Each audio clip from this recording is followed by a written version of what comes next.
ассалому алайкум дӯстон, хуш омадед ба шабакаи мо. Дар ин навор оиди тозатарин ва муҳимтарин хабарҳо аз ҷаҳони ММА гап мезанем. Лайкро зер кунед, мо бошем оғоз мекунем. Инак дӯстон, шаби гузашта дар турнири UAR Warriors 64 варзигари тоҷик Абдулло Хоҷаев баромад кард, ки рақиби ӯ варзигари бразилӣ Филиппе Дуглас шуд. Муҳориба тамоми 3 раунд идома дод, ки дар натиҷа Хоҷаев бо қарори доваро ғалаба ба даст оварда рекорди худро 8-1 кард. Мо Абдулло, даста ва ҳамаи мухлисони ӯро табрик мегӯем. Муҳорибаи пурраи онҳоро дар телеграм-канали мо Паҳлавон ТЖ тамошо карда метавонед. Ссилкаи телеграм-канали мо дар описания ва дар якум комментарий закрепид шуда. Шахсоне ки аз Москва ва Московский област хоҳиши гузаштани граница дошта бошед, пас мо ба шумо дӯстони худ Акай Умед ва Акай Ғуломро тавсия медиҳем, ки тӯли чанд сол мешавад, ки онҳо дар ин соҳа кору фаъолият мекунанд. Номерро канали Паҳлавон ТЖ гирифтем. Акай Ғулом, Акай Умеда. Хай беҳтарин даъмати калон ки рафтем. 100 рӯз граница гузаштем. худи ҳозир ба номерҳои дар рӯи экран буда ё ин ки ба ватсапи номерҳои дар рӯи экран буда занг занед ва бо ин дӯстони мо граница гузашта ҳуҷҷатҳои худро хуб кунед. Чанд дақиқа пеш дар Абу-Даби пресс-конференсия ва аввалин муҳорибаи рӯбарӯи иштирокчиёни турнири UFC 321 баргузор гардид ва биёед якҷоя тамошо мекунем.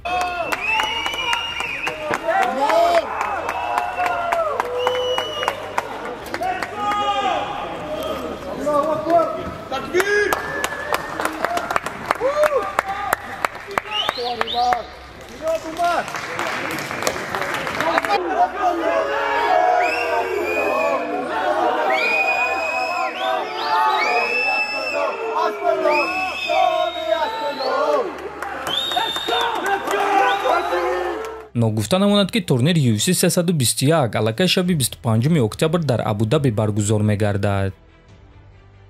Инак дӯстон, шаби гузашта расман маълум шуд, ки муҳорибаи Муҳаммад Наимовзади Майрон Сантос аз саҳнаи 22 ноябр ба саҳнаи 7 декабр кӯчонида шуд ва акнун ин муҳориба шаби 6 ба 7 декабр дар турнири калони UFC 323 баргузор мегардад. Ва дӯстон, бояд қайд кард, ки саҳнаи нав хеле хуб аст, чунки акнун Муҳаммад дар турнири калон баромад мекунад ва чӣ гуна ки медонед, турнирҳои калонро бисёр мухлисон тамошо мекунанд ва барои ҷангварон имконияти беҳтарин барои аз худ эълони калон кардан аст. Оиди кӯчонидани муҳориба рақиби Муҳаммад Наимов Майрон Сантос фикрҳои худро баён кард. Биёед суханҳои ӯро гӯш мекунем.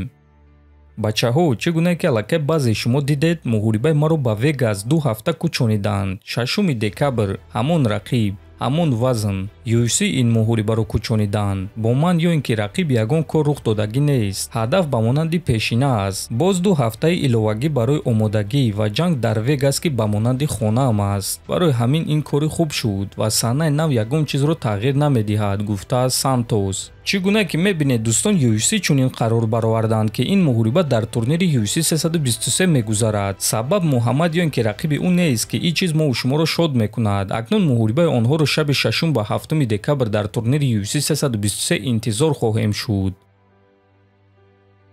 Чемпиони пешинаи UFC дар 2 вазн Конор Макгрегор ба Ҷек Дела Маддалина маслиҳат дод, ки чӣ гуна Ислам Махачевро шикаст дода метавонад. Махачевро дар ин вазн шикаст додан осон аст. Ягон гуна малакаҳои кофӣ надорад, дар мавқеъ тамоман фаҳмиш надорад. Дар ҳолати хубтарин ӯ ба пушти рақиб савор мешавад. Тамом. Аз ягон чиз тарсидан дар кор нест. Сабр, форма ва хашмгин буданд ва ӯ дар давоми 5 дақиқа нокаут мешавад, гуфтааст Макгрегор. Ва дӯстон, Конор Макгрегор ҷангвари бузург аст, лекин Ислам Махачев беҳтарин ҷангвари ҷаҳон новобаста аз вазн аст ва гуфтан, ки ӯ малака надорад ва мавқеъро тамоман намефаҳмад, фикр мекунем, ки иштибоҳ аст. Шумо оиди ин суханҳои Конор Макгрегор чӣ фикр доред? Метавонед фикрҳои худро нависед. Ҳатман дар YouTube канали мо обуна шавед. То боздид, хонободу сарбаланд бошед.